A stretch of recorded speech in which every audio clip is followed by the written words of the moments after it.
पहला प्रश्न यहाँ पे ये कह रहा है कि निम्नलिखित कथनों पर विचार करने हैं और बताना है कि उपयुक्त जो परिस्थितियाँ हैं, ये तीनों कथन में जो परिस्थितियाँ दी गई हैं, इनमें से किस में जो है ये जो है ज्वार भाटा को परिभाषित करती है।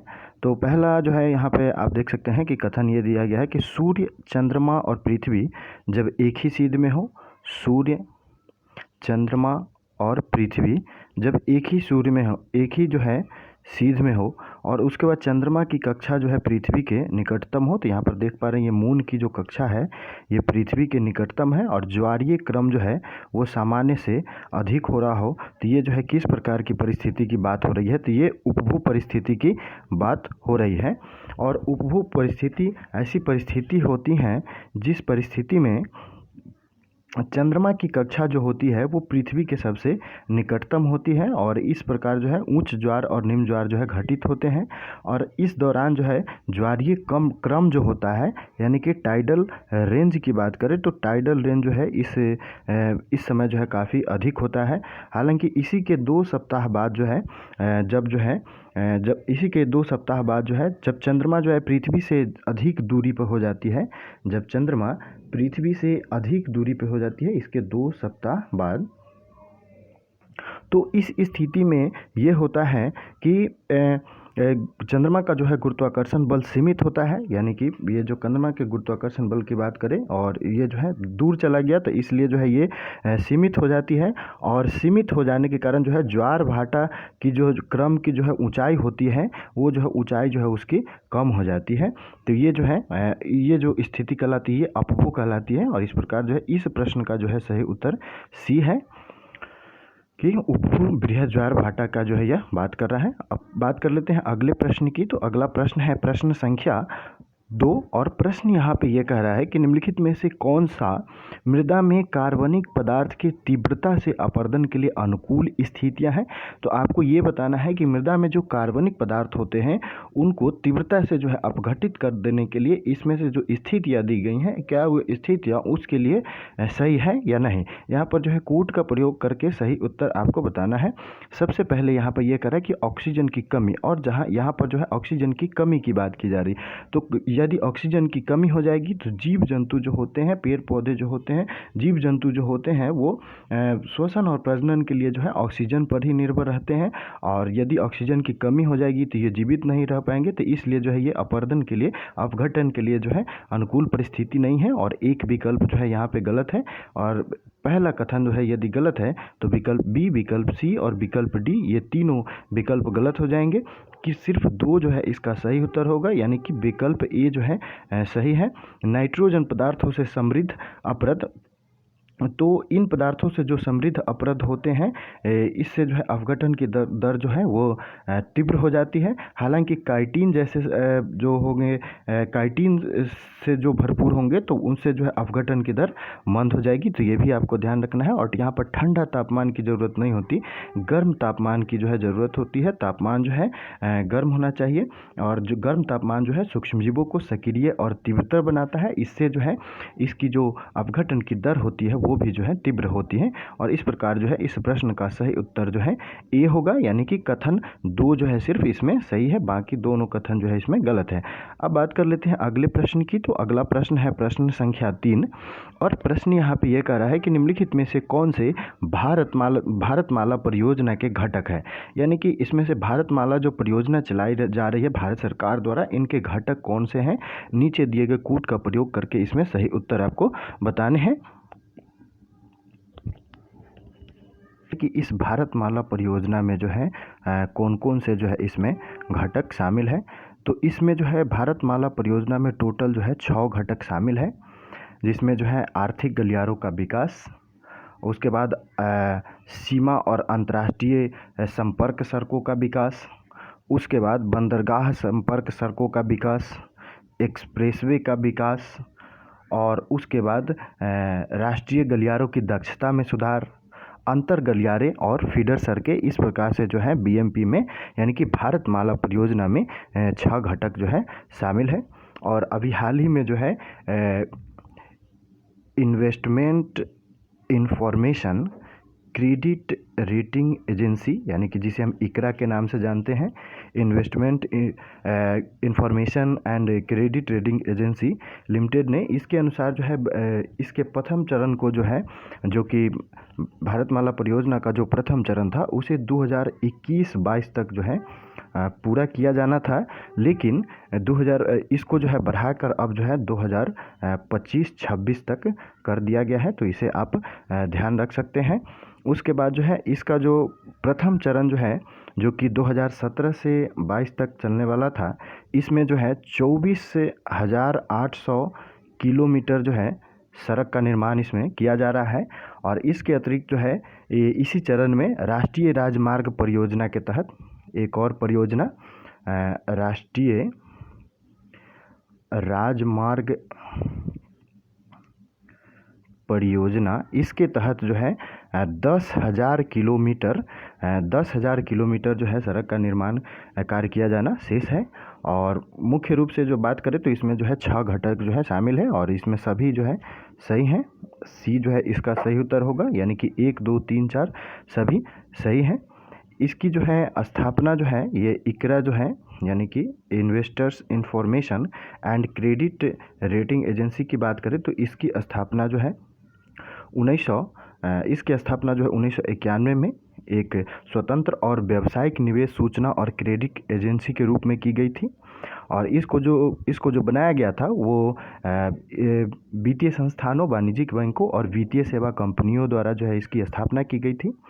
और मूडीज इन्वेस्टर सर्विस, जो कि एक अंतर्राष्ट्रीय क्रेडिट रेटिंग एजेंसी है, इसका जो है ये इकरा का जो है काफ़ी जो है बड़ा शेयर जो है मूडीज के पास है, तो ये भी आपको ध्यान रखनी है। और यहाँ पर जो है 1, 2, 3, 4 चारों कथन जो है यहाँ पे सही है। अब बात कर लेते हैं अगले प्रश्न की। तो अगला प्रश्न है प्रश्न संख्या 4 और प्रश्न यहाँ पे ये कर रहा है कि आग्नेय चट्टान की जो बात हो रही है, ये आग्नेय चट्टान के संदर्भ में निम्नलिखित कथनों में विचार करना है और बताना है कि इसमें से जो है कौन सा कथन सही है कि इनका निर्माण जो है पृथ्वी की सतह के साथ साथ गहराई में भी हो सकता है, यानी कि ऊपर पृथ्वी के ऊपर भी हो सकता है, सतह पर भी, और साथ साथ जो है भीतर भी हो सकता है। तो यहाँ पर पहला कथन जो है सही है और पहला कथन सही है, तो यहाँ पर विकल्प बी जो है गलत है। मुख्य रूप से जो है चट्टानों को 3 भागों में विभाजित किया जाता है, आग्नेय चट्टान, कायांतरित चट्टान और अवसादी चट्टान में। इसे आप ध्यान रख सकते हैं, जिसमें ये आग्नेय चट्टान जो होते हैं ये प्राथमिक श्रेणी के चट्टान होते हैं, प्राथमिक चट्टान के रूप में जो है इन्हें जाना जाता है। और आग्नेय में जो इग्निस है, जो कि लैटिन भाषा के शब्द है और इसका अर्थ अग्नि होता है। और ये जो है मूल रूप से जो है मैग्मा जो धरती के नीचे से ऊपर आती है, उसके जो है ठंडा हो जाने के बाद जो है घनीभूत होने पर जो है यह बनता है। और जब मैग्मा जो है ऊर्ध्वगामी गति से जो है शीतल होकर ठोस रूप में परिणत हो जाता है, तो अब इससे जो है आग्नेय चट्टान जो है कहा जाता है। वहीं पृथ्वी के परपटी के अंदर, यानी कि प्लूटनुक या पातालीय चट्टानें कहते हैं, वहीं पृथ्वी पर जो चट्टान निकलती है उसे हम ज्वालामुखीय चट्टानें के रूप में जानते हैं। तो इस प्रकार जो है पहला जो है यहाँ पर आप देख पा रहे हैं कि पहला कथन जो है यहाँ पे सही है और बी विकल्प जो है गलत है। दूसरा कथन ये कर रहा है कि ये जीवाश्म रहित होते हैं, तो बिल्कुल सही बात है, ये जीवाश्म रहित होते हैं। इसलिए जीवाश्म रहित होते हैं कि आग्नेय चट्टान में जो है किसी भी प्रकार का जीवाश्म नहीं पाया जाता। इसलिए नहीं पाया जाता क्योंकि जब मूल चट्टान जो होते हैं वो पिघलकर मैग्मा में परिवर्तित हो जाते हैं, तो उसमें विद्यमान जो है किसी भी प्रकार के जीव होते हैं वो स्वतः जो है मर जाते हैं और इस प्रकार जो है ये जीवाश्म रहित होते हैं। तो यहाँ पर दूसरा कथन भी जो है सही है, और यदि दूसरा कथन भी सही है तो विकल्प सी जो है यहाँ पर गलत हो जाएगा। अब बात करें तीसरे कथन की, तो तीसरा ये कह रहा है कि क्वार्टजाइट और ग्रेनाइट आग्नेय चट्टान के उदाहरण हैं। तो यहाँ पर जो है ग्रेनाइट की बात करें तो ग्रेनाइट तो आग्नेय चट्टान के उदाहरण हैं, पर क्वार्टजाइट जो है यहाँ पर आग्नेय चट्टान के उदाहरण नहीं है। क्वार्टजाइट जो है ये कायांतरित चट्टान के उदाहरण है और इस प्रकार जो है इसे जो है तीसरे कथन को जो है यहाँ पे गलत कर देंगे और तीसरा कथन गलत है, तो सिर्फ ए विकल्प जो है यहाँ पे बच जाएगा कि 1 और 2 जो है दोनों यहाँ पे सही है। अब बात कर लेते हैं अगले प्रश्न की। तो अगला प्रश्न है प्रश्न संख्या 5 और यहाँ पर प्रश्न ये कह रहा है कि आवधिक श्रम बल सर्वेक्षण यानी कि PLFS आवधिक श्रम बल सर्वेक्षण के संदर्भ में निम्नलिखित कथनों पर विचार करना है और बताना है कि इसमें से जो कौन सा कथन जो है ये सही है। कह रहा है कि इसका उद्देश्य जो है शहरी और ग्रामीण, यहाँ पर दोनों की बात हो रही है, भारत दोनों के लिए जो है श्रम और रोजगार संबंधी आंकड़े उपलब्ध कराना है। तो यहाँ पर जो है पहला कथन जो है सही है। ये जो है NSO द्वारा जारी किया जाता है और यह जो है राष्ट्रीय सांख्यिकी कार्यालय द्वारा संचालित किया जाता है। तो यहाँ पर दूसरा कथन भी सही है और दोनों कथन सही है। तो विकल्प सी जो है यहाँ पर सही उत्तर होगा, यानी कि 1, 2 दोनों सही है। और इनके अनुसार जो है बेरोजगारी दर की बात करें तो 2017-18 में जो बेरोजगारी दर 6.1% थी, वही जो है तो यह घटकर 2018-19 में ये जो है 5.8% पर आ गई है, यानी कि थोड़ी सी घटी है। इसमें जो है शहरी बेरोजगारी दर की बात करें तो ये जो है 7.8% से घटकर 7.7% रह गई है।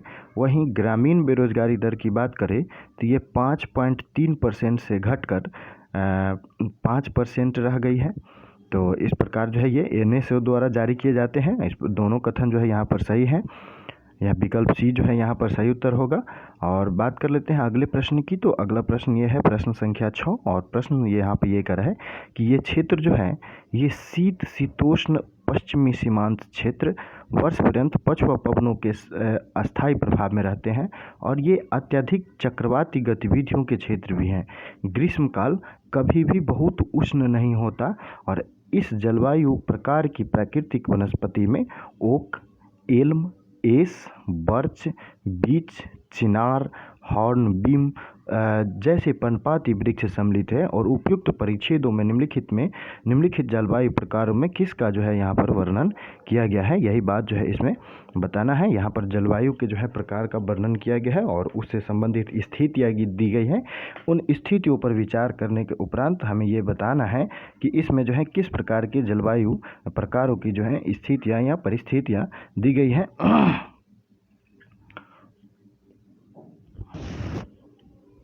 कह रहा है कि भूमध्य सागरीय जलवायु, जो कि बिल्कुल गलत है। यहाँ पर जो है ग्रीष्मकाल जो है उष्ण होते हैं और इसलिए जो है ये यहाँ पर सही नहीं होगा। दूसरा विकल्प ये कह रहा है कि ब्रिटिश तुल जलवायु, तो यही जो है इसका सही उत्तर है। यहाँ पर जो है ग्रीष्मकाल जो है कभी भी उष्ण नहीं होते हैं, यहाँ पर ये ध्यान रखने की ज़रूरत है। इसे शीतोष्ण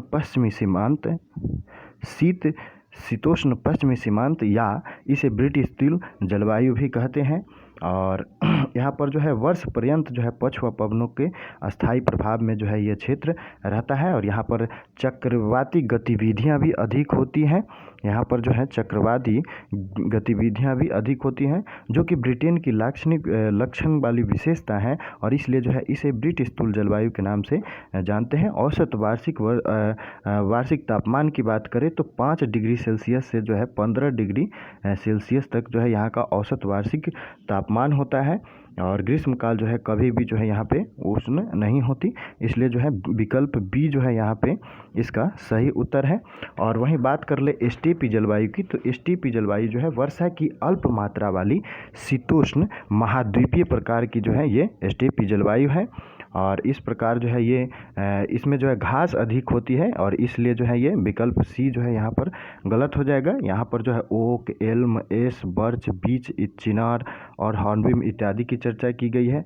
बात कर ले चौथे विकल्प की, तो चौथा कर रहा है नटाल तुल्य जलवायु, जो कि यहाँ पर ये भी गलत है। इसलिए गलत है कि ये दक्षिणी गोलार्ध के उष्ण शीतोष्ण पूर्वी सीमांत में पाई जाती है और ये गैर मानसूनी क्षेत्र होते हैं। इस प्रकार जो है ये विकल्प डी भी गलत है। यहाँ पर विकल्प बी ही जो है इसका सही उत्तर है। अब बात कर लेते हैं अगले प्रश्न की। तो अगला प्रश्न है प्रश्न संख्या 7 और प्रश्न यहाँ पे ये कर रहा है कि निम्नलिखित में से कौन मानसून विच्छेद परिघटना का सही वर्णन करता है। निम्नलिखित में कौन जो है मानसून विच्छेद परिघटना का सही वर्णन करता है। क्या किसी क्षेत्र में वर्षा की कमी वाली स्थिति, जब औसत वार्षिक वर्षा सामान्य वर्षा के 75% से कम हो, या दक्षिण पश्चिम मानसून की अवधि के दौरान जब कुछ दिनों तक वर्षा होने के पश्चात एक या एक से अधिक सप्ताह तक वर्षा नहीं हो तो क्या इसे ही मानसून विच्छेद कहते हैं। या अरब सागर शाखा और बंगाल की खाड़ी शाखा में मानसूनी पवनों का द्विभाजन, यानी कि दोनों अलग अलग जो अरब सागर शाखा में अलग पवन चले जाते हैं मानसूनी पवन और बंगाल की खाड़ी में अलग, या प्रचंड गर्जन और बिजली की चमक के साथ जो है आर्द्रता युक्त पवनों का अचानक आ जाना। तो इनमें से जो है ये बताना है कि कौन जो है मानसून विच्छेद का सही जो है वर्णन करता है। तो मानसून विच्छेद की बात करें तो ये जो है दक्षिण पश्चिम मानसून की ऋतु में जब जो है कुछ दिनों तक वर्षा होने के बाद एक या एक से अधिक सप्ताह तक वर्षा नहीं होती तो इसे मानसून विच्छेद कहते हैं।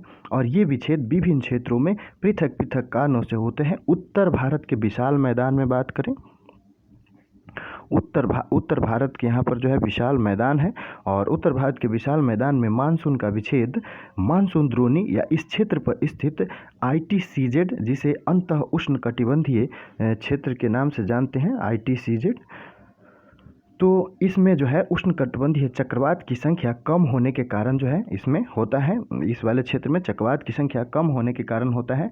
पश्चिमी तट पर जो है मानसून विच्छेद तब होता है जब आर्द्र पवनें जो है तट के समानांतर बहने लगती हैं। और इस प्रकार जो है यहाँ आप देख सकते हैं कि बी विकल्प जो है यहाँ पर सही उत्तर है। दक्षिण पश्चिम मानसून अवधि के दौरान जो है जब कुछ दिनों तक वर्षा के पश्चात एक या एक से अधिक सप्ताह तक जो है यहाँ पर वर्षा नहीं होती तो इस स्थिति को जो है मानसून विच्छेद कहा जाता है। और उसके बाद जो है ये जो चौथा जो विकल्प यहाँ पर दिया गया है डी, ये मानसून प्रस्फोट की बात जो है ये कर रही हैं। और इस प्रकार जो है ये विकल्प बी ही जो है इसका सही उत्तर है। अब बात कर लेते हैं अगले प्रश्न की। तो अगला प्रश्न है प्रश्न संख्या 8 और प्रश्न यहाँ पे ये कह रहा है कि निम्नलिखित प्रमाणों में से कौन से अल्फ्रेड वेगनर द्वारा प्रस्तावित महाद्वीपीय प्रवाह सिद्धांत का समर्थन करते हैं। नीचे दिए गए कूट का प्रयोग करके यहाँ पर जो है सही उत्तर चुनना है। तो दक्षिण अमेरिकी और अफ्रीकी समुद्र तट में साम्यता, तो बिल्कुल सही बात है। जिस प्रकार से दक्षिण अफ्रीकी तट है उसी प्रकार से जो अमेरिकी तट है उसी प्रकार से जो है ऐसा इसको जोड़ने पर ऐसा लगता है कि दोनों एक ही थे और इस प्रकार जो है एक दोनों में साम्यता दिखाते हैं, इसलिए जो है पहला कथन यहाँ पे सही है। पहला कथन सही है तो विकल्प बी गलत हो जाएगा। दूसरा कथन ये करा है कि उद्गम चट्टानों की अनुपस्थिति के बावजूद घाना तट पर सोने के समृद्ध प्लेसर निक्षेप की उपस्थिति, तो यहाँ पर ये भी बात जो है बिल्कुल सही है कि ये उद्गम चट्टानों की अनुपस्थिति के बावजूद भी जो है घाना तट पर सोने के समृद्ध प्लेसर निक्षेप उपस्थित है। यहाँ पर दूसरा विकल्प भी सही है और दूसरा सही है तो विकल्प सी जो है यहाँ पर गलत हो जाएंगे। तीसरा कथन ये कर है कि महासागरों के दोनों किनारों पर समान जीवाश्मों का वितरण, तो ये भी बात सही है कि ये जो महासागर है इस किनारे पर जिस तरह के जीवाश्म पाए जा रहे हैं दक्षिण अमेरिकी तट पर, उसी प्रकार जो है ये अफ्रीकी तट पर इस वाले क्षेत्र में उसी प्रकार के जीवाश्म पाए जा रहे हैं। और इस प्रकार जो है ये महाद्वीपीय प्रवाह सिद्धांत का जो है ये बात ये तीनों यहाँ पर कथन समर्थन करते हैं और डी जो है इसका सही उत्तर होगा। यानी कि 1, 2, 3 तीनों विकल्प जो है यहाँ पर सही है। और प्रश्न यहाँ पे ये करा है कि महासागरीय गर्तों के संबंध में निम्नलिखित कथनों पर विचार करना है और बताना है कि इसमें कौन सा जो है कथन सही है। तो ध्यान रखना है कि यहाँ पर महासागरीय गर्त की बात हो रही है और महासागरीय गर्त समुद्र तल पर जो है लंबी संकीर्ण खाइयाँ होती हैं, यहाँ पर ध्यान रखिए। और ये महासागर के सबसे गहरे भाग होते हैं और ये गर्त अपेक्षाकृत खरे किनारे वाले संकीर्ण बेसिन होते हैं। ये आसपास के समुद्र से लगभग जो है 3 से 5 किलोमीटर तक जो है गहरे होते हैं, तो ये जो है महासागर गर्त होते हैं। और महासागर ये गर्त जो होते हैं वो विवर्तनिकी गतिविधि के परिणाम स्वरूप उत्पन्न होते हैं जो पृथ्वी के स्थल मंडल के संचलन का जो है वर्णन करते हैं, पृथ्वी के स्थल मंडल के संचलन का जो है वर्णन करते हैं। और उसके बाद जो है बात करें तो विशेषतः जो है महासागरीय गर्त ये अभिसारी प्लेट सीमाओं की विशेषता होते हैं। अभिसारी प्लेट सीमाओं की ये जो है विशेषता होते हैं गर्त। और इस प्रकार जो यहाँ पर आप देख पा रहे हैं कि पहला कथन में ये कहा गया है कि ये अपसारी प्लेट सीमाओं के साथ अवस्थित होते हैं, जो कि गलत है। यहाँ पर जो है अपसारी नहीं होगा, ये महासागरीय गर्त जो होते हैं ये अभिसारी प्लेट सीमाओं से संबंधित होते हैं। और इस प्रकार जो है पहला विकल्प जो पहला कथन जो है यहाँ पर गलत है, पहला कथन गलत है, तो यहाँ पर सीधा जो है इसका उत्तर ए होगा। कथन गलत है तो पहला कथन गलत है तो विकल्प बी और विकल्प डी गलत हो जाएगा। अभी विकल्प सी बचा हुआ है। यहाँ पे दूसरे कथन की बात करें तो ये सक्रिय ज्वालामुखियों और प्रबल भूकंपों से संबंध है, तो यहाँ पर दूसरा कथन जो है सही है। ये महाद्वीपीय ढाल के आधार तथा द्वीपीय चापों किसके पास अवस्थित होते हैं और सक्रिय ज्वालामुखियों एवं प्रबल भूकंपों वाले क्षेत्रों से संबंधित होते हैं।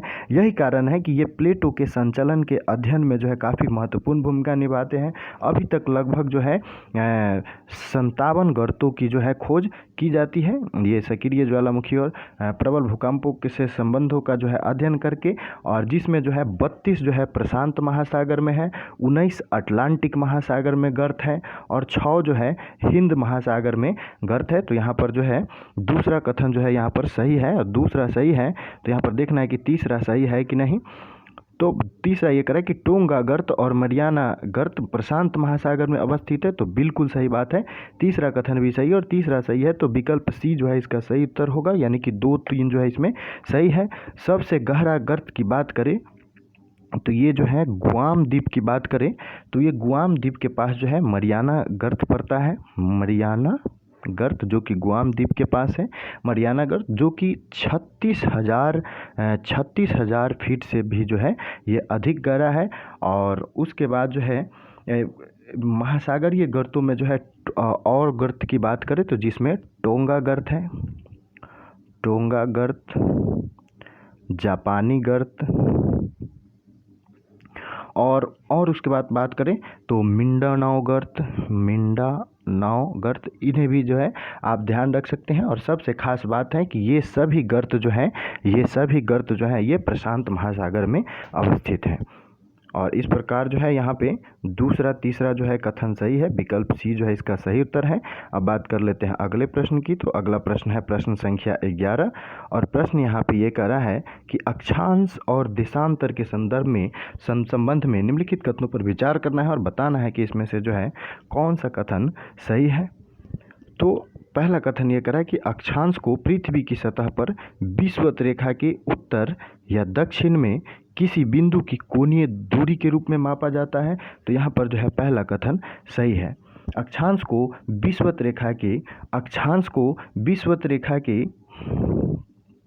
उत्तर या दक्षिण में किसी बिंदु की कोणीय दूरी के रूप में जो है इसको मापा जाता है। और इस प्रकार जो है विषुवत वृत्त के आधार पर ही अन्य अक्षांशों को इस प्रकार निर्धारित किया जाता है। और विषुवत वृत्त जो है ये 0 डिग्री अक्षांश यहाँ पर विषुवत जो है 0 डिग्री अक्षांश यहाँ पर होता है, जिसे आप देख सकते हैं। और सभी अक्षांश विषुवत वृत्त के जो है समांतर होते हैं। ये भी बात आपको ध्यान रखनी है कि सभी अक्षांश जो होते हैं ये विषुवत वृत्त के जो है समानांतर होते हैं और जो ध्रुवों के मध्य में होता है। और इसके बाद जो है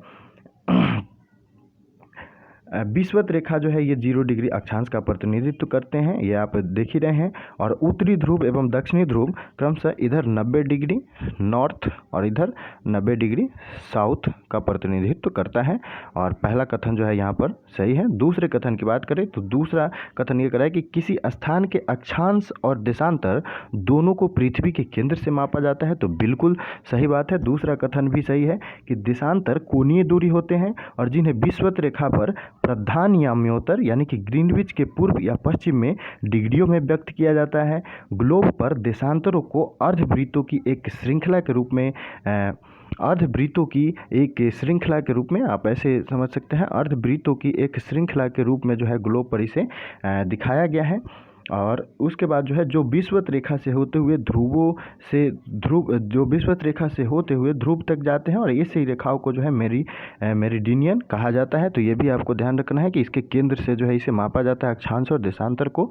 और दूसरा कथन जो है यहाँ पर सही है, विकल्प सी जो है इसका सही उत्तर होगा।